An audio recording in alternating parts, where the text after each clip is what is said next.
ನಮಸ್ಕಾರ ಮಕ್ಕಳೇ. ಈ ದಿನ ಬೆಳಗಿನ ಶುಭೋದಯಗಳು. ಮಕ್ಕಳೇ, ನಾವು ಇಂದಿನ ತರಗತಿಯಲ್ಲಿ ಕ್ರೈಸ್ತ ಧರ್ಮ, ಇಸ್ಲಾಂ ಧರ್ಮದ ಬಗ್ಗೆ ನಾವು ತಿಳ್ಕೊಂಡಿದ್ವಿ. ಈಗ ಅಧ್ಯಾಯ 2 ಮಧ್ಯಕಾಲೀನ ಭಾರತ ಮತ್ತು ರಾಜಕೀಯ ಸಂಕ್ರಮಣವನ್ನು ನಾವು ಕಲಿಯೋಣ.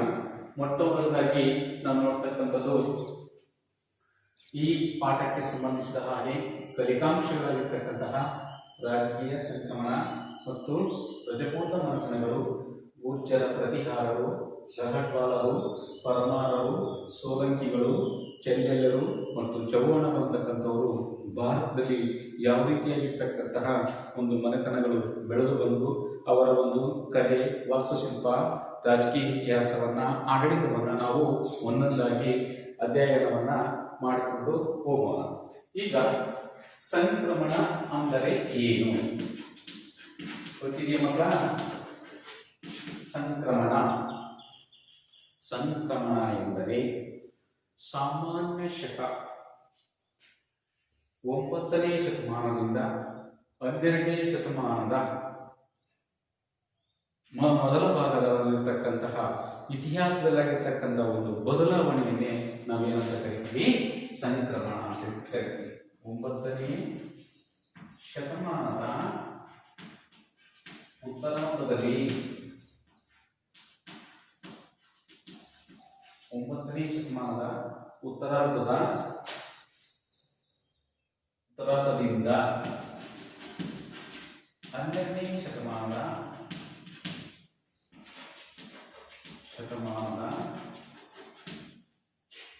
ಮೊದಲ ಭಾಗದಲ್ಲಿ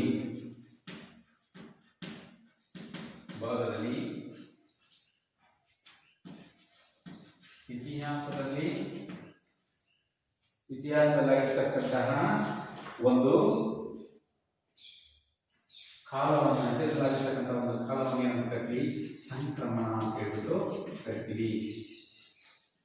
ಅಂದ್ರೆ ಇದರ ಅರ್ಥ ಏನಂತಂದ್ರೆ ಒಂದು ಘಟ್ಟದಿಂದ ಮತ್ತೊಂದು ಕಾಲಘಟ್ಟಕ್ಕೆ ಬದಲಾವಣೆ ಬರತಕ್ಕಂಥದ್ದು, ಒಂದು ಕಾಲದಿಂದ ಮತ್ತೊಂದು ಕಾಲಕ್ಕೆ ಮುಂದುವರಿಯುತ್ತದೆ. 9ನೇ ಶತಮಾನದಿಂದ ಸಾಮಾನ್ಯ ಶಕ 9ನೇ ಶತಮಾನದಿಂದ 12ನೇ ಶತಮಾನದ ಉತ್ತರಾರ್ಧ ಭಾಗದಲ್ಲಿ ಆಗಿರ್ತಕ್ಕಂಥ ಇತಿಹಾಸದಾಗಿರ್ತಕ್ಕಂಥ ಒಂದು ಬದಲಾವಣೆಯನ್ನೇ ನಾವೇನಂತ ಕರಿತೀವಿ?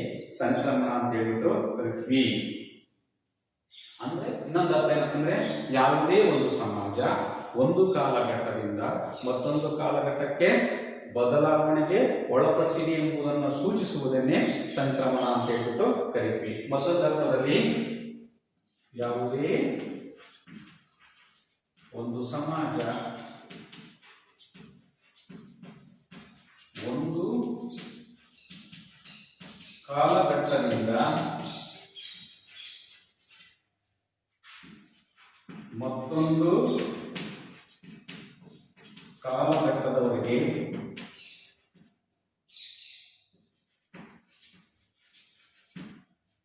ಬದಲಾವಣೆಗೆ ಅಥವಾ ಪ್ರವೇಶಿಸಿದೆ ಎಂಬುದನ್ನ ಘಟ್ಟದವರೆಗೆ ಪ್ರವೇಶಿಸಿದೆ ಎಂಬುದನ್ನ ಸೂಚಿಸುವುದನ್ನ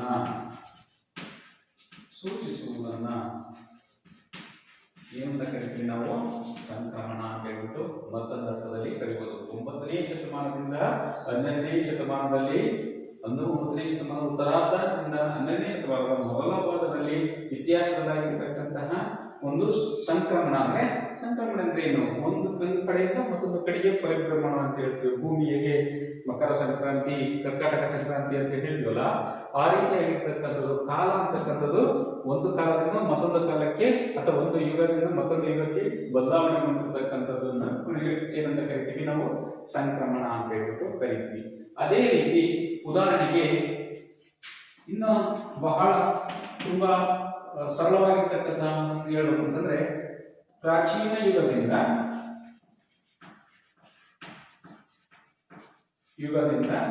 ಮಧ್ಯಯುಗಕ್ಕೆ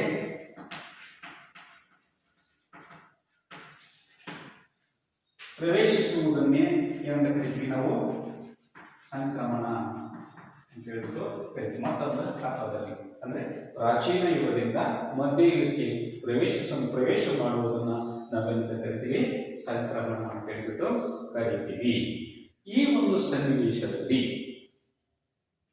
ಭಾರತದಲ್ಲಿ ಆಗಿರ್ತಕ್ಕಂಥದ್ದಂದ್ರೆ ಈ ವೇಳೆಗಾಗಲೇ ಟರ್ಕರು ಈ ಒಂದು ಸಣ್ಣ ಸಣ್ಣ ರಾಜ್ಯಗಳ ಮೇಲೆ ದಾಳಿಯನ್ನು ಮಾಡಿ ತಮ್ಮದೇ ಆಗಿರ್ತಕ್ಕಂಥ ಕೇಂದ್ರೀಕೃತವಾಗಿರ್ತಕ್ಕಂಥ ಒಂದು ಬಲಿಷ್ಠ ಸಾಮ್ರಾಜ್ಯವನ್ನ ರಚನೆಯನ್ನ ಮಾಡುತ್ತಾರೆ. ಈ ಒಂದು ಸಂದರ್ಭದಲ್ಲಿ ಅಂದರೆ ಪ್ರಾಚೀನ ಯುಗದಿಂದ ಮಧ್ಯಯುಗಕ್ಕೆ ಬಂದಂತಹ ಒಂದು ಸಂದರ್ಭದಲ್ಲಿ ರಜಪೂತರು ಈ ಟರ್ಕರು ಅಂತಕ್ಕಂಥದ್ದು ಏನ್ ಮಾಡ್ತಾರೆ, ಒಂದು ಬಲಿಷ್ಠವಾಗಿರ್ತಕ್ಕಂತಹ ಸಾಮ್ರಾಜ್ಯವನ್ನ ರಚನೆ ಮಾಡ್ತಾರೆ. ಯಾರು? ಟರ್ಕರು. ಎಲ್ಲಿ? ಭಾರತದಲ್ಲಿ. ಟರ್ಕರು ಭಾರತದಲ್ಲಿ ಒಂದು ಬಲಿಷ್ಠವಾಗಿರ್ತಕ್ಕಂತಹ ಸಾಮ್ರಾಜ್ಯವನ್ನ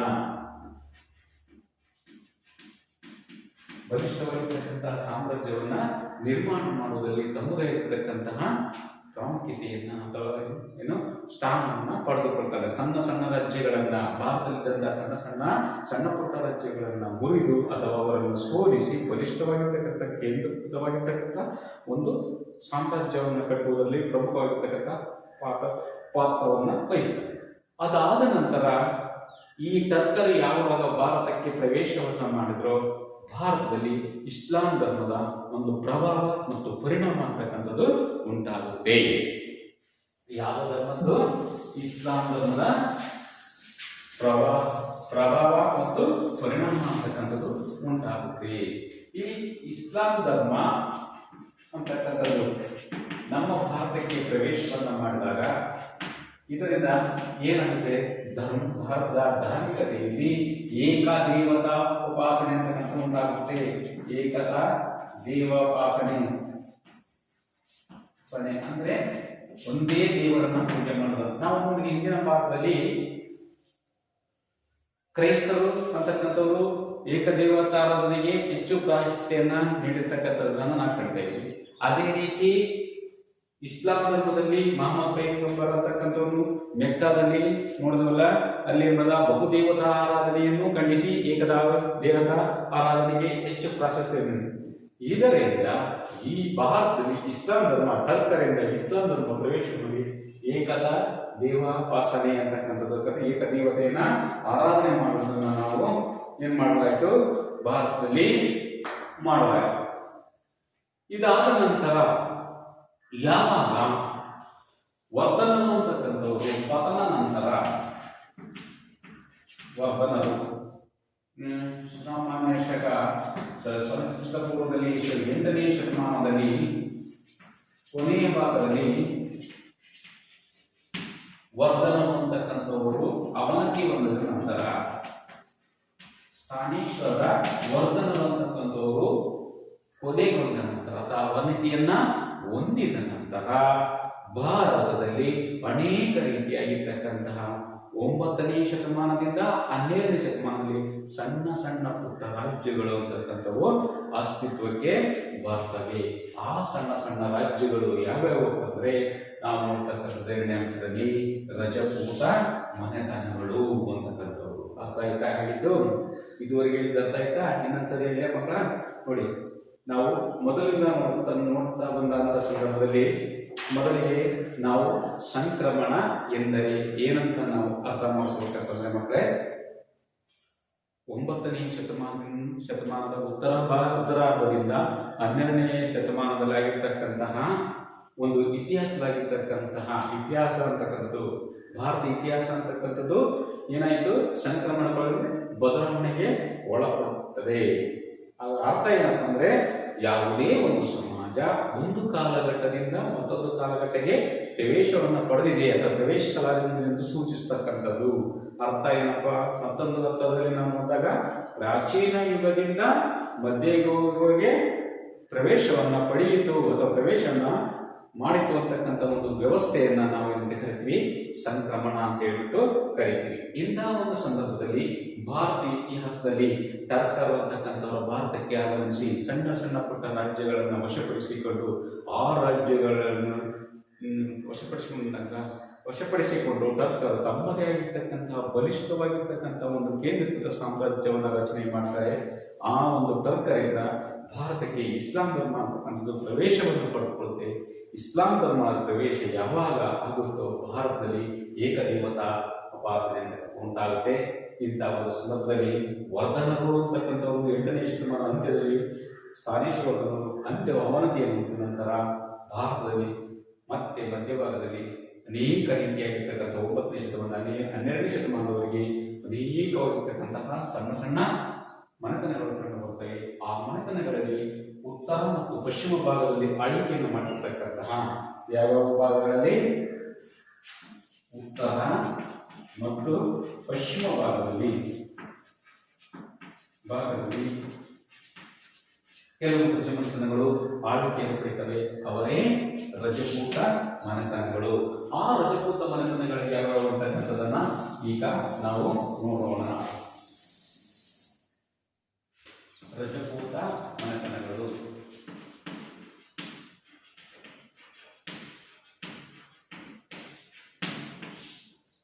ಒಂದನೇದಾಗಿರ್ತಕ್ಕಂಥದ್ದು ಗೂರ್ಜರ ಪ್ರತಿಹಾರಗಳು.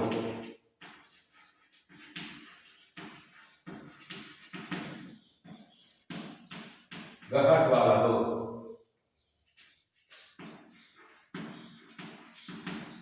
ಮೂರನೇದಾಗಿರ್ತಕ್ಕಂಥದ್ದು ಗೂರ್ಜರ. ಈಗಾಗಲೇ ನಾನು ಇಲ್ಲಿ ಬರೆದಿದ್ದೀನಿ. ಗೂರ್ಜರ ಪ್ರತಿಹಾರಗಳು, ಗಹಟ್ವಾಲರು, ಪರಮಾರರು, ಸೋಲಂಕಿಗಳು, ಚಂದೇಲರು ಮತ್ತು ಚೌಹಾಣರು.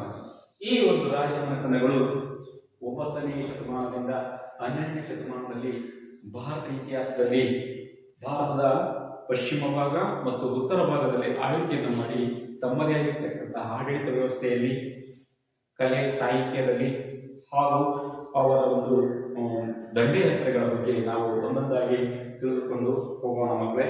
ಮೊಟ್ಟ ಮೊದಲಾಗಿರ್ತಕ್ಕಂಥದ್ದು ಗೂರ್ಜರ ಪ್ರತಿಹಾರರು ಅಂತಕ್ಕಂಥದ್ದನ್ನು ನಾವು ನೋಡೋಣ.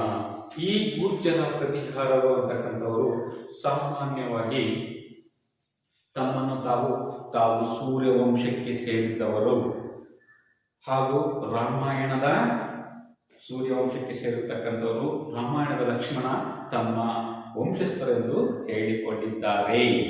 ಅರ್ಥ ಆಯ್ತಾ? ಹೇಳಿದ್ದು ಏನಂತ ಹೇಳ್ಕೊಂಡ್ರು? ನಾವು ರಾಮಾಯಣದ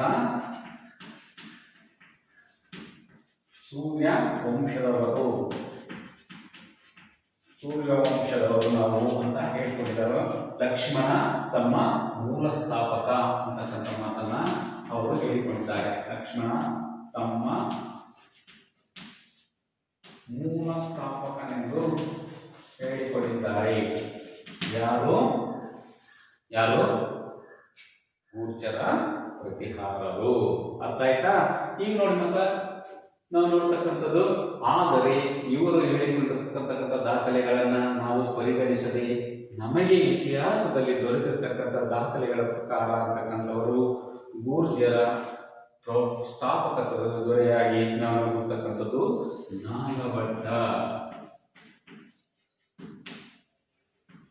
ನಾಗಭಟ್ಟ ಅಂತಕ್ಕಂಥದ್ದು ಸ್ಥಾಪಕ ದೊರೆ.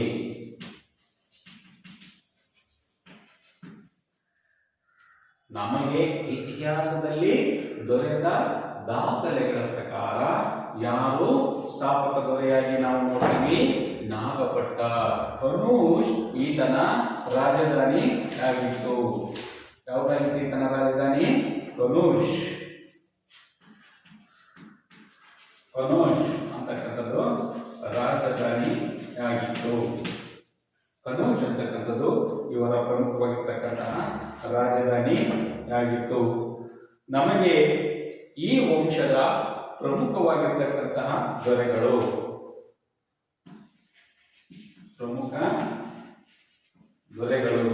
ಯಾರಂತಂದ್ರೆ ಪ್ರಮುಖವಾಗಿರ್ತಕ್ಕಂತಹ ಮಿಹಿರ್ ಭೋಜ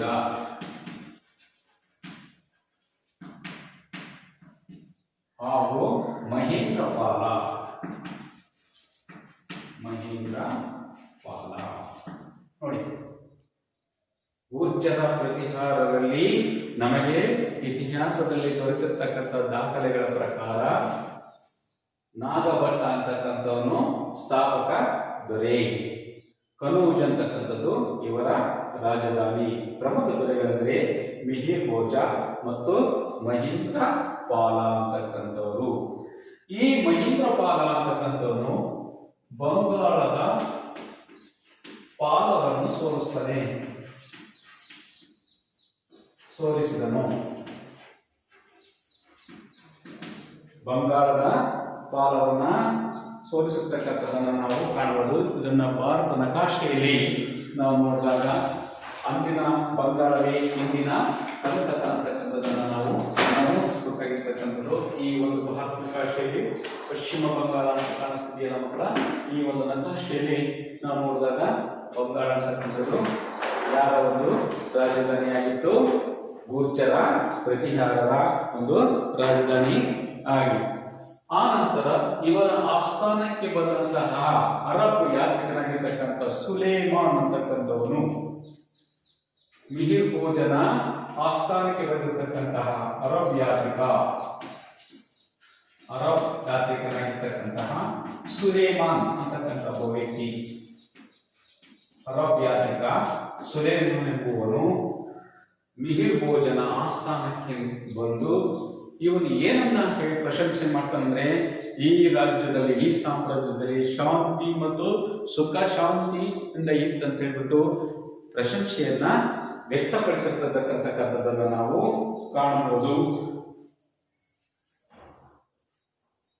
ಅರಬ್ ಯಾತ್ರಿಕನಾಗಿರ್ತಕ್ಕಂತಹ ಸುಲೇಮಾನ್ ಅಂತಕ್ಕಂಥವನು ಮಿಹಿರ್ ಭೋಜನ ಆಸ್ಥಾನಕ್ಕೆ ಬಂದು ತನ್ನ ಆಸ್ಥಾನದಲ್ಲಿ ತಾನು ಕಂಡಂತಹ ಅನುಭವಗಳನ್ನ ಏನ್ ಮಾಡಿದಾನೆ ಹೇಳಿರ್ತಕ್ಕಂಥದ್ದನ್ನ ನಾವು ಕಾಣಬಹುದು. ಏನನ್ನ ಹೇಳಿದಾನೆ? ಈ ರಾಜ್ಯದಲ್ಲಿ ಶಾಂತಿ ಮತ್ತು ನೆಮ್ಮದಿ ಅಥವಾ ಸುಖ ಶಾಂತಿ ನೆಮ್ಮದಿ ಅಂತ ಕರೆದದ್ದು ಪ್ರಶಂಸೆಯನ್ನ ಮಾಡಿದಾನೆ. ಆ ನಂತರ ಮಹೀಂದ್ರಪಾಲನ ಮಗನಾಗಿರ್ತಕ್ಕಂತಹ ಮಹಿಪಾಲನ ಅಂತಕ್ಕಂಥ ಅಧಿಕಾರಕ್ಕೆ ಬರ್ತಾನೆ. ಇವನ ಕಾಲಾವಧಿಯಲ್ಲಿ ಸಾಮ್ರಾಜ್ಯ ಅಂತಕ್ಕಂಥದ್ದು ಅಧಪತನವರ್ತಿ ಅಥವಾ ಅವನತಿಯನ್ನು ಹೊಂದಿ ಈ ಒಂದು ವಂಶ ಅಥವಾ ಈ ಮನೆತನ ಅಂತಕ್ಕಂಥದ್ದು ಕೊನೆಗೊಳ್ಳುತ್ತದೆ. ಅರ್ಥ ಆಯ್ತಾ ಹೇಳಿ ಮಕ್ಕಳ? ನೋಡಿ, ಇನ್ನೊಂದ್ಸರಿ ಹೇಳ್ತೀನಿ. ಗೂರ್ಜರ ಪ್ರತಿಹಾರರು ತಾವು ಸೂರ್ಯವಂಶರೆಂದು ಹೇಳಿಕೊಂಡಿದ್ದಾರೆ ಹಾಗೂ ತಮ್ಮನ್ನು ರಾಮಾಯಣದ ಲಕ್ಷ್ಮಣನೇ ತಮ್ಮ ವಂಶರೆಂದು ಹೇಳಿಕೊಂಡಿದ್ದಾರೆ. ಆದರೆ ನಮಗೆ ಇತಿಹಾಸದಲ್ಲಿ ದೊರೆತಕ್ಕಂತಹ ದಾಖಲೆಗಳ ಪ್ರಕಾರ ಗೂರ್ಜರ ಪ್ರತಿಹಾರದ ಸ್ಥಾಪಕ ದೊರೆಯಾಗಿ ನಾವು ನಾಗಭಟ್ಟನನ್ನ ನೋಡುತ್ತೇವೆ. ಇವನ ರಾಜಧಾನಿ ಕನೌಜ್ ಅಂತಕ್ಕಂಥದ್ದು. ಪ್ರಮುಖ ದೊರೆಗಳಂದ್ರೆ ಮಿಹಿರ್ ಭೋಜ ಮತ್ತು ಮಹೇಂದ್ರ ಪಾಲನ. ಅಷ್ಟೇ ಅಲ್ಲದೆ ಇವರು ಏನ್ ಮಾಡಿದ್ರು, ತಮಗೆ ಅರಬ್ಬರು ಅಂತಕ್ಕಂಥವರು ಪದೇ ಪದೇ ಸಿಂಧೂ ಪ್ರದೇಶದ ಮೇಲೆ ದಾಳಿಯನ್ನ ಮಾಡತಕ್ಕಂತಹ ಒಂದು ಸಂದರ್ಭದಲ್ಲಿ ಅವರನ್ನ ಹಿಮ್ಮೆಟ್ಟಿಸಿರ್ತಕ್ಕಂಥ ಒಂದು ಕೀರ್ತಿ ಈ ಗೂರ್ಜರ ಪ್ರತಿಹಾರರಿಗೆ ಸೇರಿದ್ದು.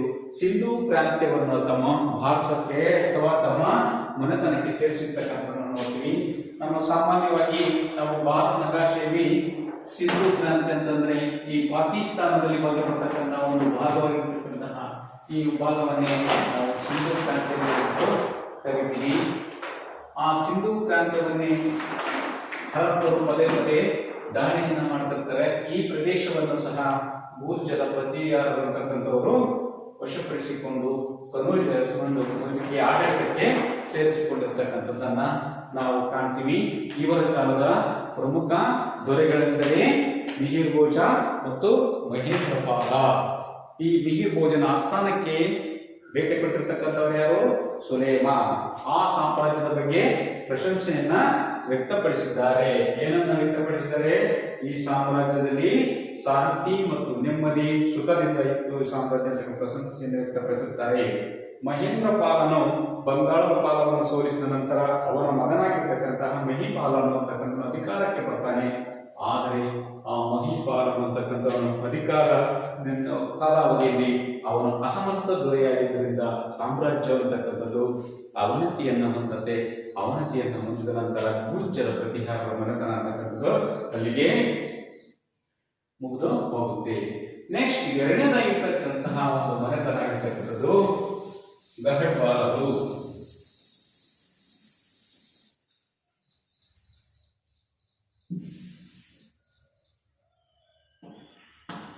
ಎರಡನೇದಾಗಿರ್ತಕ್ಕಂಥದ್ದು ಯಾರು? ಗಹಡ್ವಾಲರು. ಈ ಗಹಡ್ವಾಲರು ಗಹಟ್ವಾರರು ಅಂತಕ್ಕಂತಹ ಪ್ರಮುಖ ದೊರೆ ನಾವು ನೋಡ್ತಕ್ಕಂಥದ್ದು ಚಂದ್ರದೇವ ಸ್ಥಾಪಕ ದೊರೆಯಾಗಿ ಚಂದ್ರದೇವ ಸ್ಥಾಪಕ ದೊರೆ. ಚಂದ್ರದೇವ ಎಂಬುವನು ಸ್ಥಾಪಕ ದೊರೆಯಾಗಿ ನಾವು ಕಾಣ್ತೀವಿ. ವಾರಣಾಸಿ ಅಂತಕ್ಕಂಥದ್ದು ಈಗಿನ ಎಲ್ಲಿ ಇರ್ತಕ್ಕಂಥ ಉತ್ತರ ಪ್ರದೇಶದಲ್ಲಿರ್ತಕ್ಕಂತಹ ವಾರಣಾಸಿ ಅಂತಕ್ಕಂಥದ್ದು ತಮ್ಮ ಸಾಮ್ರಾಜ್ಯದ ರಾಜಧಾನಿಯಾಗಿ ಮಾಡಿಕೊಂಡಿದ್ದ. ವಾರಣಾಸಿಯನ್ನ ಆ ಪ್ರದೇಶವನ್ನ ಮುಖ್ಯ ಕೇಂದ್ರವನ್ನಾಗಿ ಮಾಡಿಕೊಂಡು ಉತ್ತರ ಭಾರತದ ಬಹುಭಾಗಗಳ ಪ್ರದೇಶದ ಮೇಲೆ ತನ್ನ ಆಳ್ವಿಕೆಯನ್ನ ನಡೆಸತಕ್ಕಂಥದ್ದನ್ನು ಮಾಡ್ತೀವಿ. ವಾರಣಾಸಿಯನ್ನ ತನ್ನ ಮುಖ್ಯ ಕೇಂದ್ರವನ್ನಾಗಿ ಮಾಡ್ಕೊಳ್ತಾನೆ. ಮುಖ್ಯ ಕೇಂದ್ರ ವಾರಣಾಸಿಯನ್ನ ತನ್ನ ಮುಖ್ಯ ಕೇಂದ್ರವನ್ನಾಗಿ ಮಾಡಿಕೊಂಡು ಉತ್ತರದ ಬಹುಭಾಗದಲ್ಲಿ ಮೇಲೆ ರಾಜ್ಯಭಾರವನ್ನು ಮಾಡುವುದಷ್ಟೇ ಅಲ್ಲದೆ ಇವನು ನಂತರ ಬಂದಿರತಕ್ಕಂಥವರು ಯಾರಪ್ಪ ಅಂದರೆ ಗೋವಿಂದ ಚಂದ್ರನು. ಗೋವಿಂದ ಚಂದ್ರ. ಈ ಗೋವಿಂದ ಚಂದ್ರ ಅಂತಕ್ಕಂಥವನು ಅಧಿಕಾರಕ್ಕೆ ಬಂದ ಇವನು ತನ್ನದೇ ಆಗಿರ್ತಕ್ಕಂತಹ ದಂಡಯಾತ್ರೆಯನ್ನು ಪ್ರಾರಂಭಿಸ್ತಾನೆ. ಬಂಗಾಳದ ಪಾಲವನ್ನು ಸೋಲಿಸಿ ಮಾಳ್ವ ಮತ್ತು ಮಗಧ ಪ್ರದೇಶಗಳನ್ನು ಪ್ರದೇಶಿಸ್ತಾನೆ. ಗೋವಿಂದ ಚಂದ್ರನ ದಂಡಯಾತ್ರೆಗಳು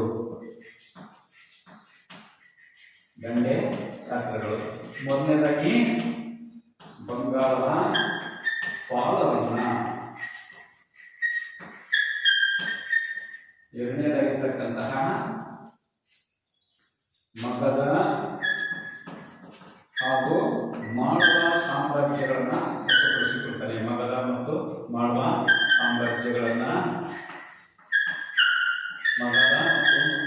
ಸಾಮ್ರಾಜ್ಯಗಳನ್ನ ತನ್ನ ಅಧೀನಕ್ಕೆ ತೆಗೆದುಕೊಂಡು ತನ್ನ ಅಧಿಪತ್ಯವನ್ನ ಸ್ಥಾಪಿಸ್ತಾನೆ. ಅಷ್ಟೇ ಅಲ್ಲದೆ ಕಳಿಂಗ ಮತ್ತು ಒರಿಸ್ಸಾ ಪ್ರದೇಶಗಳ ಮೇಲೆ ಏನ್ ಮಾಡ್ತಾನೆ, ದಾಳಿಯನ್ನು ಮಾಡಿ ಆ ಪ್ರದೇಶಗಳನ್ನು ವಶಪಡಿಸಿಕೊಳ್ಳುತ್ತಾನೆ.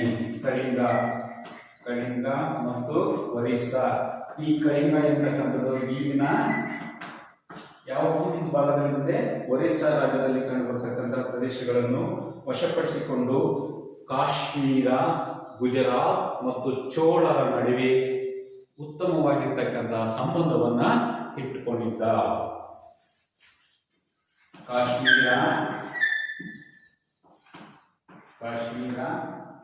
ಗುಜರಾತ್ ಹಾಗೂ ಚೋಳರೊಡನೆ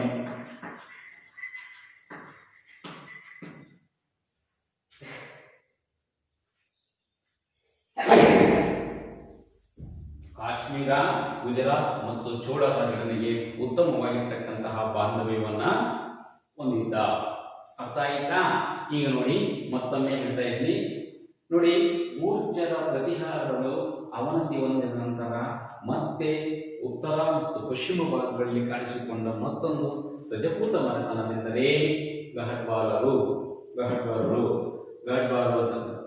ಇವರ ಒಂದು ಸ್ಥಾಪಕ ದೊರೆಯಾಗಿ ಚಂದ್ರದೇವ ಅಂತಕ್ಕಂಥವನ್ನ ಸ್ಥಾಪಕ ದೊರೆಯಾಗಿ ಕಾಣ್ತೀವಿ. ವಾರಣಾಸಿ ಅಂತಕ್ಕಂಥದ್ದು ತನ್ನ ಪ್ರಮುಖ ಕೇಂದ್ರವನ್ನಾಗಿ ಮಾಡಿಕೊಂಡು ಉತ್ತರ ಪ್ರದೇಶದ ಬಹುಭಾಗ ಪ್ರದೇಶಗಳನ್ನ ತನ್ನ ಅಧೀನಕ್ಕೆ ತೆಗೆದುಕೊಳ್ಳುತ್ತಾನೆ. ಯಾರು? ಚಂದ್ರದೇವ. ಆ ನಂತರ ಚಂದ್ರದೇವನ ನಂತರ ಅಧಿಕಾರಕ್ಕೆ ಬಂದರು ಗೋವಿಂದ ಚಂದ್ರ ಅಂತಕ್ಕಂಥವನು.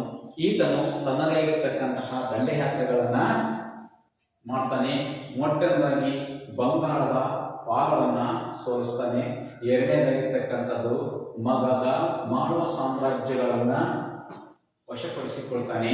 ಹಾಗೆಯೇ ಕಳಿಂಗ ಮತ್ತು ಒರಿಸ್ಸಾ ಇಂತಕ್ಕಂಥ ಪ್ರದೇಶಗಳನ್ನು ತನ್ನ ಅಧೀನಕ್ಕೆ ತೆಗೆದುಕೊಳ್ತಾನೆ. ಕಾಶ್ಮೀರ, ಗುಜರಾತ್ ಮತ್ತು ಚೋಳರೊಡನೆ ಉತ್ತಮವಾಗಿರ್ತಕ್ಕಂತಹ ಬಾಂಧವ್ಯವನ್ನ ಹೊಂದಿದ್ದ. ಅರ್ಥ ಆಯ್ತಾ ಹೇಳಿದ್ದು? ಹಾಗಾದರೆ ಗಹಟ್ವಾರರ ಪ್ರಮುಖ ಕೇಂದ್ರ, ಆಡಳಿತದ ಪ್ರಮುಖ ಕೇಂದ್ರ ಯಾವುದು ಹೇಳ್ತೀರ ಮಕ್ಕಳ? ಯಾವುದಾಗಿರ್ಬೋದು? ವಾರಣಾಸಿ ಅಂತಕ್ಕಂಥದ್ದು ಪ್ರಮುಖ ಕೇಂದ್ರವಾಗಿತ್ತು. ಸೊ ಈಗ ನಾವು ಮುಂದೆ ಮೂರನೇದಾಗಿರ್ತಕ್ಕಂತಹ ಸಂಸ್ಕೃತಿಯನ್ನ ನಾವು ನೋಡೋಣ.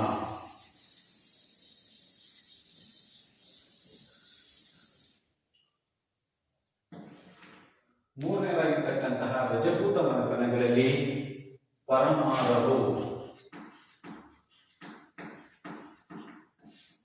ಪರಮಾರರು ಅಂತಕ್ಕಂಥವರು ಸಾಮಾನ್ಯವಾಗಿ ಪ್ರತಿಹಾರರು ಅವನತಿಯ ನಂತರ ರಜಪೂತ ಮನೆತನದಲ್ಲಿ ರಾಜಕೀಯವಾಗಿ ಪ್ರವರ್ತಮಾನಕ್ಕೆ ಬಂದರೆ ಪರಮಾರರು ಅಂದ್ರೆ ಗೂರ್ಜರ ಪ್ರತಿಹಾರರು ಅಂತಕ್ಕಂಥವರು ಅವನತಿ ಹೊಂದಿದ ನಂತರ ಅಧಿಕಾರಕ್ಕೆ ಬಂದರು, ಪ್ರವರ್ತಮಾನಕ್ಕೆ ಬಂದಿರತಕ್ಕಂಥವ್ರು ಯಾರಪ್ಪ ಅಂದ್ರೆ ಪರಮಾರರು.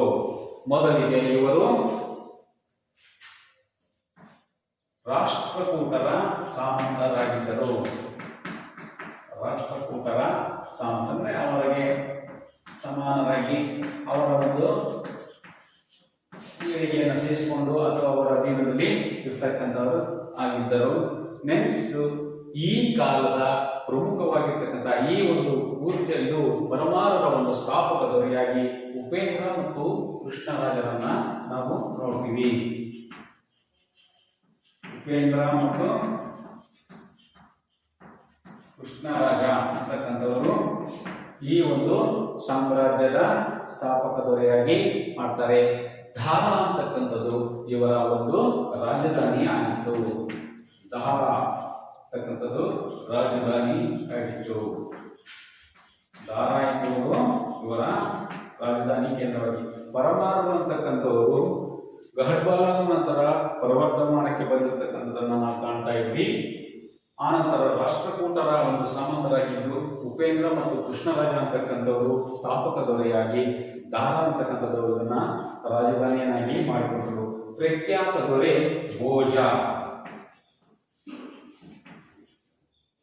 ಪ್ರಖ್ಯಾತ ದೊರೆ ಭೋಜನಾಗಿದ್ದ. ನಾವು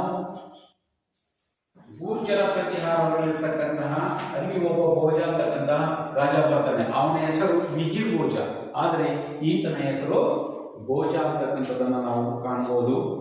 ಈ ಭೋಜ ಅಂತಕ್ಕಂಥದ್ದು ಇವನ ಒಂದು ಕಾಲದ ದಂಡಯಾತ್ರೆಗಳಂದ್ರೆ ಕಲ್ಯಾಣದ ಚಾಲುಕ್ಯರನ್ನ ದಂಡಯಾತ್ರೆಗಳು ಏನ್ ಮಾಡ್ತಾರೆ ಪ್ರಮುಖರು ದಂಡಯಾತ್ರೆ. ಕಲ್ಯಾಣದ ಚಾಲುಕ್ಯರನ್ನ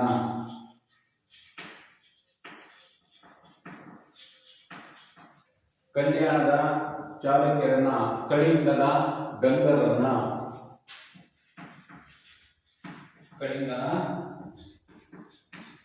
ಗಂಗರನ್ನ ಹಾಗೂ ಉತ್ತರದ ಕೊಂಕಣರನ್ನ ಸೋಲಿಸ್ತಾರೆ.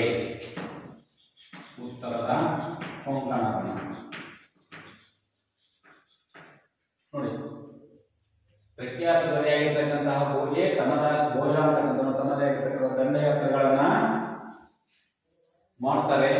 ಮೊದಲನೇದಾಗಿರ್ತಕ್ಕಂತಹ ಕಲ್ಯಾಣದ ಚಾಲುಕ್ಯರನ್ನು ಮತ್ತು ಕಳಿಂಗದ ಗಂಗರನ್ನು ಮತ್ತು ಉತ್ತರದ ಕೊಂಕಣದ ರಾಜರುಗಳನ್ನು ಸೋಲಿಸುವುದರ ಮೂಲಕ ವಿಶಾಲವಾಗಿರ್ತಕ್ಕಂಥ ಸಾಮ್ರಾಜ್ಯವನ್ನು ಸ್ಥಾಪನೆ ಮಾಡುವುದಕ್ಕೆ ಇವರು ಪ್ರೇರಕರಾಗ್ತಾರೆ. ಆದರೆ ನಂತರ ಬಂದಂತಹ ಬಾದಾಮಿ ಚಾಲುಕ್ಯರ ಒಂದು ಕಾಲದಲ್ಲಿ ಈ ಸಾಮ್ರಾಜ್ಯ ಅಂತಕ್ಕಂಥದ್ದು ಅವನತಿಯನ್ನ ಹೊಂದುತ್ತೆ. ಒಟ್ಟಾರೆಯಾಗಿ ಸೋಲು ಗೆಲುವುಗಳಲ್ಲಿ ನೋಡಿದಾಗ ನಾವು ಸಾಂಸ್ಕೃತಿಕವಾಗಿ ಭೋಜ ಅಂತಕ್ಕಂಥದ್ದು ಸೋಲಿಲ್ಲದ ಒಬ್ಬ ಸಾಮ್ರಾಟ ಅಂತಕ್ಕಂಥದ್ದು ಹೆಸರನ್ನ ಪಡೆದುಕೊಂಡಿದ್ದ ಅಂತಕ್ಕಂಥದ್ದು ನೋಡ್ತೀವಿ. ಸ್ವಂತ ಈತನೇ ಕವಿಯಾಗಿದ್ದ ಮತ್ತು ನಂತರ ಬಂದ ಅರಸರು ಅಂತಕ್ಕಂಥ ದುರ್ಬಲರಾಗಿದ್ದರಿಂದ ಈ ಸಾಮ್ರಾಜ್ಯ ಅವನತಿಯನ್ನ ಹೊಂದುತ್ತೆ. ನೋಡಿ, ಒಂದೊಂದಾಗಿ ನೋಡೋಣ. ರಜಪೂತ ಮನೆತನಗಳಲ್ಲಿ ಮೂರನೇ ಮನೆತನವಾಗಿರ್ತಕ್ಕಂತಹ ಒಂದು ಪರಮಾರರು ಗೂರ್ಜರ ಪ್ರತಿಹಾರರು ಅವನತಿಯ ನಂತರ ಅಧಿಕಾರಕ್ಕೆ ಬರ್ತಾರೆ, ಪ್ರವರ್ಧಮಾನಕ್ಕೆ ಬಂದಿರತಕ್ಕಂಥವ್ರು ನಾವು ನೋಡ್ತೀವಿ. ಇವರು ರಾಷ್ಟ್ರಕೂಟರ ಸಾಮಂತರಾಗಿದ್ದು ಉಪೇಂದ್ರ ಮತ್ತು ಕೃಷ್ಣ ಅಂತಕ್ಕಂಥವರು ಈ ಸಾಮ್ರಾಜ್ಯದ ಸ್ಥಾಪಕ ದೊರೆಗಳಾಗಿ ಕಾಣ್ತೀವಿ. ದಾರ ಅಂತಕ್ಕಂಥದ್ದು ಇವರ ರಾಜಧಾನಿಯಾಗಿತ್ತು. ಪ್ರಮುಖ ದೊರೆ ಅಥವಾ ಪ್ರಖ್ಯಾತ ದೊರೆ ಅಂತಕ್ಕಂಥವನು ಭೋಜ ಅಂತಕ್ಕಂಥದ್ದು ಆಗಿತ್ತು. ಭೋಜನ ಕಾಲದಲ್ಲಿ ಅನೇಕ ರೀತಿಯಾಗಿರ್ತಕ್ಕಂತಹ ದಂಡಯಾತ್ರೆಗಳನ್ನು ಮಾಡ್ತಾರೆ. ತಮ್ಮ ಸುತ್ತಮುತ್ತಲಿರ್ತಕ್ಕಂತಹ ಪ್ರದೇಶಗಳಾಗಿರ್ತಕ್ಕಂತಹ ಕಲ್ಯಾಣದ ಚಾಲುಕ್ಯರನ್ನ ಮತ್ತು ಕಳಿಂಗದ ಗಂಗರನ್ನ ಮತ್ತು ಉತ್ತರದ ಕೊಂಕಣದ ಪ್ರದೇಶಗಳನ್ನ ವಶಪಡಿಸಿಕೊಳ್ತಾರೆ. ಹೀಗೆ ವಿಶಾಲವಾಗಿರ್ತಕ್ಕಂಥ ಸಾಮ್ರಾಜ್ಯವನ್ನ ಸ್ಥಾಪನೆ ಮಾಡುವುದರ ಮೂಲಕ ಪರಮಾರರು ಅಂತಕ್ಕಂಥವರು ಸಾಮ್ರಾಜ್ಯವನ್ನ ಸ್ಥಾಪನೆ ಮಾಡಿದ ರಜಪೂತರಲ್ಲಿ. ಅದಾದ ನಂತರ ಎಲ್ಲ ಇವರ ಕಾಲಾವಧಿಯಲ್ಲಿ ಬಾದಾಮಿ ಚಾಲುಕ್ಯರು ಅಂತಕ್ಕಂಥವರ ಮೇಲೆ ದಾಳಿ ಮಾಡಿ ಈ ಸಾಮ್ರಾಜ್ಯ ಅವನತಿಗೆ ಕಾರಣವಾಗುತ್ತೆ. ಆದರೆ ಸಾಂಸ್ಕೃತಿಕವಾಗಿ ನೋಡಿದಾಗ ಭೋಜ ಅಂತಕ್ಕಂಥವನು ಸೋಲಿನ ಸಾಮ್ರಾಟ ಅಂತಕ್ಕಂತಹ ಹೆಸರನ್ನ ಪಡ್ಕೊಂಡಿದ್ದಾನೆ. ಸ್ವಂತ ಕವಿಯಾಗಿದ್ದು ಅಷ್ಟೇ ಅಲ್ಲದೆ ಈತನ ನಂತರ ಬಂದಂತಹ ಅರಸರುಗಳು ದುರ್ಬಲರಾಗಿದ್ದರಿಂದ ಈ ಸಾಮ್ರಾಜ್ಯ ಅಂತಕ್ಕಂಥದ್ದು ಅವನತಿಯನ್ನ ಹೊಂದುತ್ತೆ. ಇಷ್ಟು ಈ ಒಂದು ಪರಮಾರರ ಬಗ್ಗೆ ಸಂಬಂಧಿಸಿರ್ತಕ್ಕಂತಹ ಒಂದು ದಾಖಲೆ. ನೆಕ್ಸ್ಟ್ 4ನೇದಾಗಿರ್ತಕ್ಕಂಥದ್ದು ನಾವು ನೋಡಿದಾಗ 4ನೆಯ ಒಂದು ರಜಪೂತರ ಮನೆತನದಲ್ಲಿ ಸೋಲಂಕಿಗಳು ಅಂತಕ್ಕಂಥವ್ರು.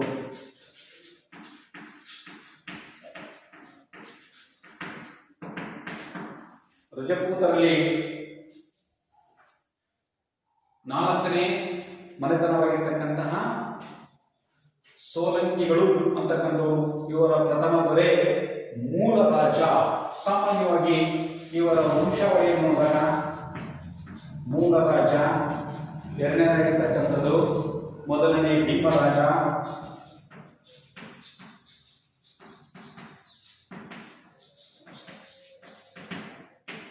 ಎರಡನೇ ಮೂಲರಾಜ, ಎರಡನೇ ಮೂಲರಾಜ. ನಂತರ ಬರ್ತಕ್ಕಂಥವನು ವೀರಧವಳ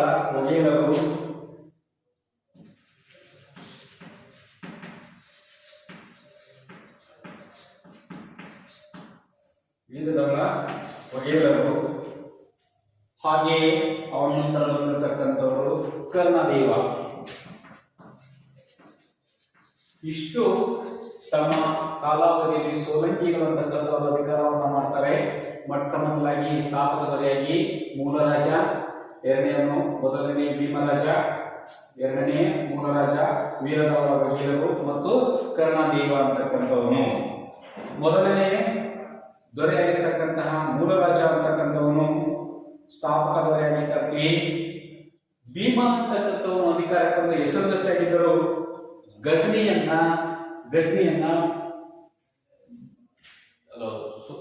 ಗಜನಿ ಮಹಮ್ಮದ್ ಅಂತಕ್ಕಂಥವನು ಭಾರತಕ್ಕೆ ದಂಡಯಾತ್ರೆಯನ್ನು ಮಾಡಿದ 17 ಬಾರಿ ದಂಡಯಾತ್ರೆಯನ್ನು ಮಾಡಿದಂತಹ ಸಂದರ್ಭದಲ್ಲಿ ಸೋಮನಾಥ ದೇವಾಲಯ, ಗುಜರಾತ್ನಲ್ಲಿರ್ತಕ್ಕಂತಹ ಸೋಮನಾಥ ದೇವಾಲಯವನ್ನು ಉಳಿಸಿಕೊಳ್ಳುವುದಕ್ಕೆ ಆಗಲೇ ಇಲ್ಲ. ಇವನು ಅದನ್ನ ಉಳಿಸಿಕೊಳ್ಳಲು ಸಾಧ್ಯವಾಗಲೇ ಇಲ್ಲ. ನೆಕ್ಸ್ಟ್ ಬಂದಿರತಕ್ಕಂಥ ಎರಡನೇ ಮೂಲರಾಜ ಅಂತಕ್ಕಂಥವ್ರು ಮೊಹಮ್ಮದ್ ಗಜನಿಯನ್ನ ಏನ್ ಮಾಡ್ತಾನೆ, ಮೌಂಟ್ ಅಬು ಅಂತಕ್ಕಂಥ ಪ್ರದೇಶದಲ್ಲಿ ಸೋಲಿಸುತ್ತಾನೆ. ಮೊಹಮ್ಮದ್ ಗಜನಿಯನ್ನ ಟರ್ಕರ ಒಬ್ಬ ಗಜ್ನಿ ಮೊಹಮ್ಮದ್ ಅಂತಕ್ಕಂತಹ ದಂಡಯಾತ್ರಿಕರಾಗಿರ್ತಕ್ಕಂತಹ ದಂಡನಾಯಕಗಳಾಗಿರ್ತಕ್ಕಂತಹ ಎರಡನೇ ಮೂಲರಾಜ ಅಂತಕ್ಕಂಥ ಮೊಹಮ್ಮದ್ ಘೋರಿಯನ್ನ ಮೌಂಟ್ ಅಬು, ಈಗಿನ ರಾಜಸ್ಥಾನದಲ್ಲಿರ್ತಕ್ಕಂತಹ ಮೌಂಟ್ ಅಬು ಅಂತಕ್ಕಂತಹ ಒಂದು ಪ್ರದೇಶದಲ್ಲಿ ಅವರನ್ನ ಸೋಲಿಸುವುದರ ಮೂಲಕ ತನ್ನ ಸಾಮ್ರಾಜ್ಯವನ್ನು ವಿಸ್ತಾರ ಮಾಡ್ತಾನೆ. ಇದಾದ ನಂತರ ನಾವು ಪ್ರಮುಖ ದೊರೆಯಾಗಿ ವೀರಧವಳ ಒಡೆಯರಿರ್ತಕ್ಕಂಥವರು ಪ್ರಖ್ಯಾತ ದೊರೆಗಳಾಗಿದ್ದರು. ಆದರೆ ಅವರ ಬಗ್ಗೆ ಅಷ್ಟು ಆಧಾರಗಳನ್ನು ನಮ್ಮ ಪಠ್ಯಪುಸ್ತಕಕ್ಕೆ ಸಂಬಂಧಿಸಿದಂತೆ ನೀಡಿಲ್ಲ. ಆನಂತರ ಬಂದಂತಹ ಒಂದು ರಾಜರಾಗಿರ್ತಕ್ಕಂಥ ಕರ್ಣದೇವ ಅಂತಕ್ಕಂಥ ಏನ್ ಮಾಡಿದ್ರು, ಈತನು ಕಾಲಾವಧಿಯಲ್ಲಿ ಮೊಹಮ್ಮದ್ ಅಲ್ಲಾವುದ್ದೀನ್ ಖಿಲ್ಜಿಯ ದಂಡನಾಯಕನಾಗಿರ್ತಕ್ಕಂತಹ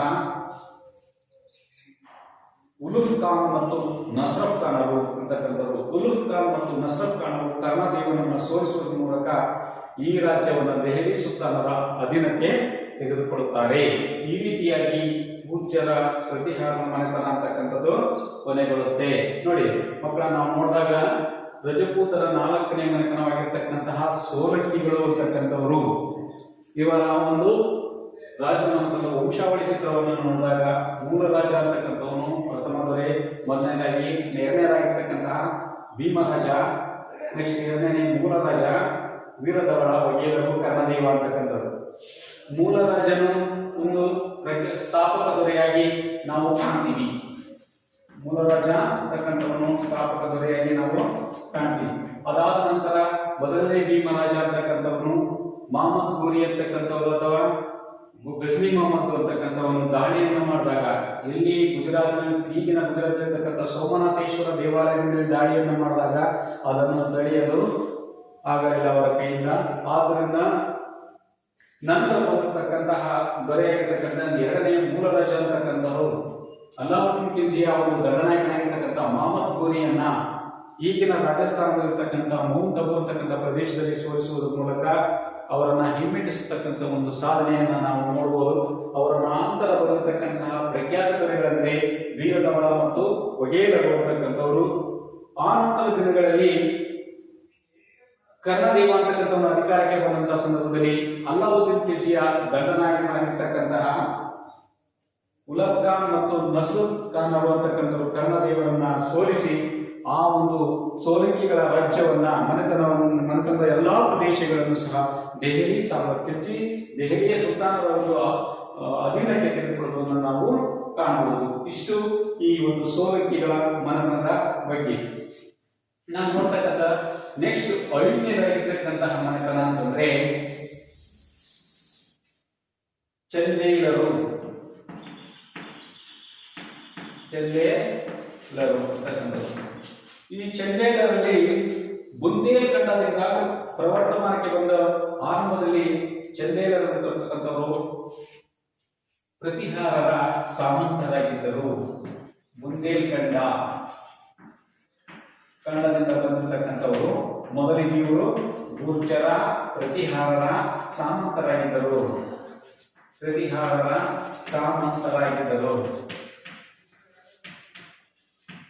ಯಾರು ಪರಮ. ಇವರ ಒಬ್ಬ ಪ್ರಖ್ಯಾತ ದೊರೆ ಅಂದರೆ ಡಂಗ.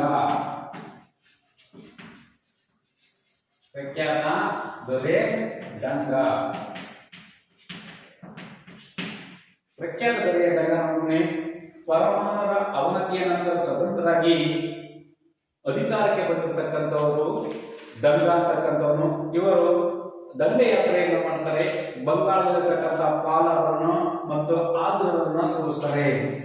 ಬಂಗಾಳದ ಪಾಲ ಮತ್ತು ಆದ್ರರನ್ನ ಸೋಲಿಸುವುದರ ಮೂಲಕ ತನ್ನ ರಾಜ್ಯವನ್ನ ವಿಸ್ತಾರ ಮಾಡಿಕೊಳ್ತಾನೆ.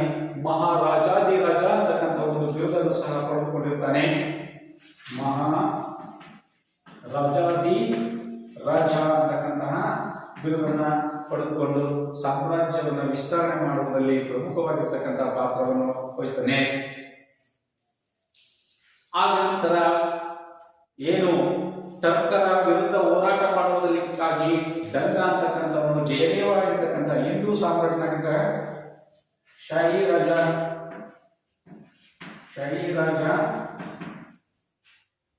ಚಂದ್ರನಿಗೆ ಟರ್ಕರರಿಂದ ಹೋರಾಟ ಮಾಡುವುದರಲ್ಲಿ ಸೈನಿಕ ಸಹಾಯವನ್ನ ಒದಗಿಸಿಕೊಟ್ಟಿರ್ತಕ್ಕಂಥದ್ದನ್ನು ನಾವು ಕಾಣಬಹುದು. ಈ ರೀತಿಯಾಗಿರ್ತಕ್ಕಂತಹ ಏನು ಬುಂದೇಲ್ಖಂಡದಿಂದ ಬಂದಿರತಕ್ಕಂತಹ ಅವರು ಗುರ್ಜರ ಪ್ರತಿಹಾರದ ಸಾಮಂತರಾಗಿಯೂ ಪ್ರಖ್ಯಾತ ದೊರೆಯಾಗಿ ಗಂಗನನ್ನ ಕಾಣ್ತೀವಿ. ಈ ಒಂದು ಕಾಲದಲ್ಲಿ ಬಂಗಾಳದ ಪಾಲ ಮತ್ತು ಆದರನ್ನು ಸೋಲಿಸುವುದರ ಮೂಲಕ ಮಹಾರಾಜಾದಿರಾಜ ಅಂತಕ್ಕಂಥ ಹೆಸರನ್ನು ಪಡೆದುಕೊಳ್ಳುವ ಮೂಲಕ ಅಷ್ಟೇ ಅಲ್ಲದೆ ಈ ಟರ್ಕರ ವಿರುದ್ಧ ಹೋರಾಟ ಮಾಡತಕ್ಕಂತಹ ಶಾಹಿ ರಾಜ ಚಂದ್ರನಿಗೆ ಸೈನ್ಯದ ಸಹಾಯವನ್ನು ನೀಡುವುದರ ಮೂಲಕ ತನ್ನದೇ ಆಗಿರ್ತಕ್ಕಂಥ ಪ್ರಖ್ಯಾತಿಯನ್ನು ಗಳಿಸಿ ಒಟ್ಟಿಗೆ ಚಂದೇಲರ ಮನೆತನಕ್ಕೆ ತನ್ನದೇ ಆಗಿರ್ತಕ್ಕಂತಹ ಪ್ರಭಾವವನ್ನು ಬೀರತಕ್ಕಂಥವನಂದ್ರೆ ನಾವು ಹೆಚ್ಚಿನ ಹೆಸರನ್ನು ಪಡೆದಿರ್ತಕ್ಕಂಥವನು ಡಂಗ ಅಂತಕ್ಕಂತಹ ವ್ಯಕ್ತಿ. ಅದಾದ ನಂತರ ಏನು ರಜಪೂತರಲ್ಲಿ ಪರಸ್ಪರ ದ್ವೇಷ, ಐಕ್ಯತೆ ಕೊರತೆಯ ನಡುವೆ ಪರಸ್ಪರ ದ್ವೇಷವನ್ನ ಮಾಡ್ತಾ ಇದ್ರು ಈ ಮನೆತನಗಳು ಅಂತಕ್ಕಂಥವು. ಐಕ್ಯತೆ ಕೊರತೆ ಅಂತಕ್ಕಂಥ ಒಗ್ಗಟ್ಟು ಅಂತಕ್ಕಂಥರಲಿಲ್ಲ. ಈ ರಾಜ್ಯಗಳನ್ನ ಅಲ್ಲಿ ಖಿಲ್ಜಿ ಸಂತತಿಯ ಅಲ್ಲಾವುದ್ದೀನ್ ಖಿಲ್ಜಿ ಅಂತಕ್ಕಂಥವನ್ನು ವಶಪಡಿಸಿಕೊಂಡು ತನ್ನ ಅಧೀನಕ್ಕೆ ದೆಹಲಿ ಸಾಮ್ರಾಜ್ಯಕ್ಕೆ ಸೇರಿಸಿಕೊಳ್ಳುವುದನ್ನು ನಾವು ಕಾಣ್ತೀವಿ. ಈ ರೀತಿ ಚಂದೇಲರು ಸಹ ಏನಾಗ್ತಾರೆ, ಅವರು ಸಹ ಅವನತಿಯನ್ನ ಹೊಂದ್ತಾರೆ. ನೋಡಿ, ಈಗ ಚಂದೇಲರು ಅಂತಕ್ಕಂಥವ್ರು ಅರ್ಥ ಆಯ್ತಾ? ಚಂದೇಲರು ಅಂತಕ್ಕಂಥವ್ರು ಬುಂದೇಲ್ಖಂಡದಿಂದ ಬಂದರು. ಗುರ್ಜರ ಪ್ರತಿಹಾರದ ಸಾಮಂತರಾಗಿ ಬಂದು ಇವರ ಪ್ರಖ್ಯಾತ ದೊರೆಯಾಗಿ ಡಂಗ ಅಂತಕ್ಕಂಥದನ್ನ ಕಾಣ್ತೀವಿ. ಡಂಗ ಅಂತಕ್ಕಂಥವನು ಬಂಗಾಳದ ಪಾಲವನ್ನು ಆತರನ್ನು ಸೋಲಿಸಿ ಸಾಮ್ರಾಜ್ಯದಲ್ಲಿ ತನ್ನದೇ ಆಗಿರ್ತಕ್ಕಂಥ ವಿಶಾಲ ಸಾಮ್ರಾಜ್ಯವನ್ನು ರಚಿಸುವುದರಲ್ಲಿ ಪ್ರಮುಖ ಪಾತ್ರ ವಹಿಸಿ ಮಹಾರಾಜಾದಿ ರಾಜ ಅಂತಕ್ಕಂಥ ಬಿರುದನ್ನು ಪಡೆದುಕೊಳ್ತಾನೆ. ಅದಾದ ನಂತರ ಕಿರ್ಜಿ ಒಂದು ರಾಜನ ವಿರುದ್ಧ ಹೋರಾಟ ಮಾಡುವುದಕ್ಕಾಗಿ ಸೈನಿಕ ಸಹಾಯವನ್ನು ಮಾಡ್ತಾನೆ. ಸಹಾಯ ಮಾಡುವುದರ ಮೂಲಕ ಪ್ರಖ್ಯಾತಿಯನ್ನು ಪಡ್ತಾರೆ. ಆದರೆ ಈ ಗೂರ್ಜರ ಚಂದೇಲರಲ್ಲಿರ್ತಕ್ಕಂಥ ಪರಸ್ಪರ ಐಕ್ಯತೆ ಇಲ್ಲದೆ ಇರತಕ್ಕಂಥದ್ದು ಮತ್ತು ದ್ವೇಷವನ್ನು ಮಾಡೋದ್ರಿಂದ ಈ ಸಾಮ್ರಾಜ್ಯ ಅವನತಿಗೆ ಕಾರಣ ಆಗುತ್ತೆ. ಹಾಗಾಗಿ ಅಲಾವುದ್ದೀನ್ ಖಿಲ್ಜಿ ಅಂತಕ್ಕಂಥವನು ಈ ಸಾಮ್ರಾಜ್ಯವನ್ನು ವಶಪಡಿಸಿಕೊಳ್ಳುವುದರಲ್ಲಿ ಪ್ರಮುಖವಾಗಿರ್ತಕ್ಕಂಥ ಪಾತ್ರವನ್ನು ವಹಿಸಿ ಆ ಸಾಮ್ರಾಜ್ಯವನ್ನು ತನ್ನ ಅಧೀನಕ್ಕೆ ತೆಗೆದುಕೊಳ್ತಾನೆ. ಇಲ್ಲಿಗೆ ಈ ಒಂದು ಚಂದೇಲರ ಸಾಮ್ರಾಜ್ಯ ಅಂತಕ್ಕಂಥದ್ದು ಅವನತಿಯನ್ನ ಪಡೆದುಕೊಳ್ಳುತ್ತದೆ. ನಂತರ ಬಂದಂತಹ ಕೊನೆಯದಾಗಿ ಈ ರಾಜಮನೆತನಗಳಲ್ಲಿ ರಜಪೂತರ ಮನೆತನಗಳಲ್ಲಿ ಕೊನೆಯಾಗಿರ್ತಕ್ಕಂಥದ್ದು ಚೌಹಾಣರು.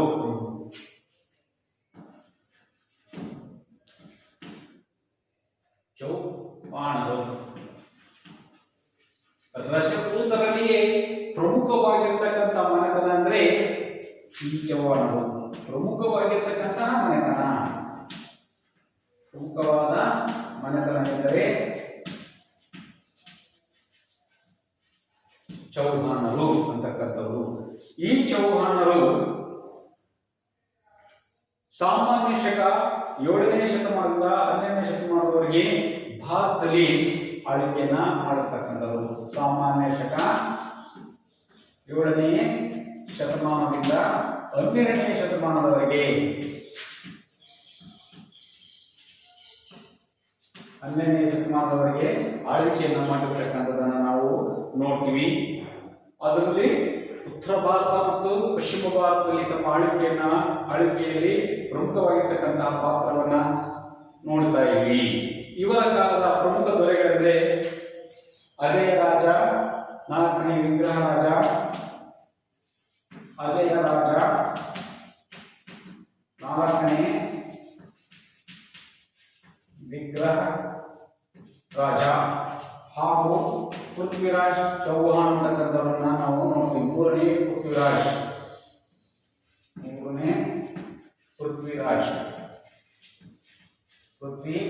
ಅಂತಕ್ಕಂಥವರು. ಈ ಒಂದು ವಂಶಾವಳಿಯನ್ನು ನೋಡಿದಾಗ ಪೃಥ್ವಿರಾಜನು ಅಂತಕ್ಕಂಥವನು ಸಾಮಾನ್ಯವಾಗಿ ಬುಂದೇಲ್ಖಂಡದಿಂದ ಬಂದಿರತಕ್ಕಂಥ ಚಂದೇಲರನ್ನು ಸೋಲಿಸಿ ಮಹಾಬ ಮತ್ತು ಕಾಲಿಂಜರ್ ಎಂಬತಕ್ಕಂಥ ಪ್ರದೇಶಗಳನ್ನ ವಶಪಡಿಸಿಕೊಳ್ತಾರೆ. ನೋಡಿ, ಪ್ರಮುಖವಾಗಿರ್ತಕ್ಕಂತಹ ಮನೆತನವಾಗಿದ್ದು ಸಾಮಾನ್ಯ ಶಕ 7ನೇ ಶತಮಾನದಿಂದ 12ನೇ ಶತಮಾನದವರೆಗೆ ಈ ಸಾಮ್ರಾಜ್ಯ ಅಂತಕ್ಕಂಥದ್ದು ಅಭಿವೃದ್ಧಿಯನ್ನು ಹೊಂದಿ ಉತ್ತರ ಮತ್ತು ಪಶ್ಚಿಮ ಭಾಗಗಳಲ್ಲಿ ಸಾಮ್ರಾಜ್ಯ ಅಂತಕ್ಕಂಥದ್ದು ವಿಸ್ತರಣೆ ಆಗುತ್ತೆ. ಹಾಗೆ ಈ ಸಾಮ್ರಾಜ್ಯದಲ್ಲಿ ಅಜಯ ರಾಜ, 4ನೇ ವಿಗ್ರಹ ರಾಜ ಮತ್ತು 3ನೇ ಪೃಥ್ವಿರಾಜ ಅಂತಕ್ಕಂಥವನು ಅಧಿಕಾರಕ್ಕೆ ಬರ್ತಾನೆ. ಮೊದಲಿಗೆ ಪೃಥ್ವಿರಾಜ ಅಂತಕ್ಕಂಥವನು ಬುಂದೇಲ್ಖಂಡದಲ್ಲಿರ್ತಕ್ಕಂತಹ ಚಂದೇಲರನ್ನ ಸೋಲತಕ್ಕಂಥದ್ದು ಒಂದು ಸಾಧನೆ ಅವನ ದಂಡೆಯಾಗುತ್ತದೆ. ಚಂದೇಲರನ್ನ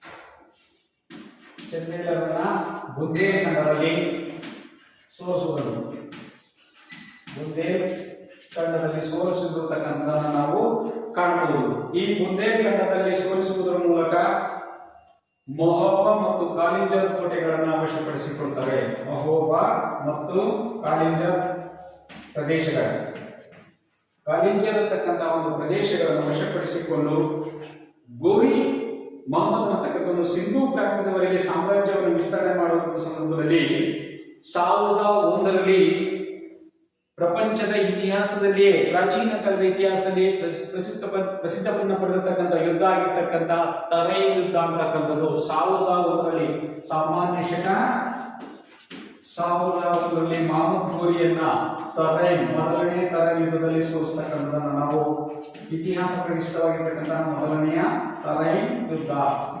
ಪ್ರಸಿದ್ಧವಾಗಿರ್ತಕ್ಕಂಥ ಒಂದು ಯುದ್ಧ ಅಂದ್ರೆ ಮೊದಲ ತರೈನ್ ಯುದ್ಧದಲ್ಲಿ ಮಹಮ್ಮದ್ ಗೋರಿಯನ್ನ ಸೋಲಿಸುವುದನ್ನ ತರೈನ್ ಅಂತಕ್ಕಂಥ ಒಂದು ಸ್ಥಳದಲ್ಲಿ ಸೋಲಿಸ್ತಾನೆ. ಇದಾದ ನಂತರ ಮಹಮ್ಮದ್ ಗೋರಿ ಅಂತಕ್ಕಂಥವನು ಆ ಒಂದು ಹಗೆತನ ಅಥವಾ ಅವನು ಸೋಲಿರ್ತಕ್ಕಂಥ ಅಪಮಾನವನ್ನು ತಾಳಲಾರದೆ ಅದೇ ಸಂದರ್ಭದಲ್ಲಿ ಮತ್ತೆ ಮರು ವರ್ಷ 1002ರಲ್ಲಿ 2ನೇ ತರೈನ್ ಅಂತಕ್ಕಂಥ ಒಂದು ಯುದ್ಧದಲ್ಲಿ ಪೃಥ್ವಿರಾಜ್ ಚೌಹಾಣನ ಮಹಮ್ಮದ್ ಗೋರಿ ಅಂತಕ್ಕಂಥವನ್ನು ಸೋಲಿಸುವುದರ ಮೂಲಕ ಇಡೀ ಒಂದು ಇದು ಚೌಹಾಣರ ಸಾಮ್ರಾಜ್ಯವನ್ನು ತಮ್ಮ ವಶಕ್ಕೆ ತೆಗೆದುಕೊಂಡು ದೆಹಲಿ ಸುಲ್ತಾನಕ್ಕೆ ಸೇರುತ್ತದೆ. ಇಲ್ಲಿಗೆ ಈ ಒಂದು ಚೌಹಾಣರ ಮನೆತನ ಅಂತಕ್ಕಂಥದ್ದು ತಮ್ಮದೇ ಆಗಿರ್ತಕ್ಕಂತಹ ರಾಜಕೀಯ, ಆಡಳಿತ, ಸಾಮಾಜಿಕ, ಆರ್ಥಿಕ ಮತ್ತು ಪ್ರದೇಶಗಳನ್ನು ವಶಪಡಿಸಿಕೊಂಡು ಹೆಸರುವಾಸಿಯನ್ನು ಪಡೆದಿರ್ತಕ್ಕಂಥದ್ದನ್ನು ನಾವು ಕಾಣಬಹುದು. ಇಲ್ಲಿಗೆ ಈ ಸಾಮ್ರಾಜ್ಯಗಳ ಒಂದು ವಿಷಯ ಮುಗಿಯಿತು. ಸೊ ಇದಕ್ಕೆ ಸಂಬಂಧಪಟ್ಟ ಹಾಗೆ ನಾವು ಪ್ರಶ್ನೆಗಳನ್ನು ಕೇಳಿದ್ರೆ, ನಾವು ಮೊದಲನೇದಾಗಿರ್ತಕ್ಕಂತಹ ನಾವು ಗ್ಲನ್ಸ್ ನೋಡಿದಾಗ ಗೂರ್ಜರ ಪ್ರತಿಹಾರದ ಪ್ರಖ್ಯಾತ ದೊರೆ ಯಾರು ಹಾಗೂ ಗಹಡ್ವಾಲರ ಒಂದು ಸ್ಥಾಪಕ ದೊರೆ ಯಾರು, ಚಂದೇಲರಲ್ಲಿ ಪ್ರಸಿದ್ಧಿಯನ್ನು ಪಡೆದಿರ್ತಕ್ಕಂತಹ ದೊರೆ ಯಾರು, ಅದೇ ರೀತಿ ಚೌಹಾಣರ ಒಂದು ನಾವು ಪ್ರಖ್ಯಾತಿಯನ್ನು ಪಡೆದಿರ್ತಕ್ಕಂಥ ರಾಜ ಯಾರು ಅಂತಕ್ಕಂಥದನ್ನ ನಾವು ನೋಡ್ಬೋದು. ಸೊ ಈಗ ಇದುವರೆಗೂ ಸಹ ನಾವು ಮಾಡಿರ್ತಕ್ಕಂಥ ಪಾಠ ಮುಗಿದಿದೆ ಮಕ್ಕಳ. ಈಗ ಮನೆ ಕೆಲಸವನ್ನ ಕೊಡ್ತಾ ಇದ್ದೀನಿ, ದಯವಿಟ್ಟು ನೀವು ಅದನ್ನ ಬರೆದ್ಬಿಟ್ಟು ನಿಮ್ಮ ಶಿಕ್ಷಕರಿಗೆ ತೋರಿಸಿ. ರಾಜಕೀಯ ಸಂಕ್ರಮಣ ಅಥವಾ ಸಂಕ್ರಮಣ ಎಂದರೆ ಏನು ತಿಳಿಸಿ. ಆನಂತರ ರಜಪೂತ ಮನೆತನಗಳು ಯಾವ್ಯಾವು ಆಯ್ತಾ.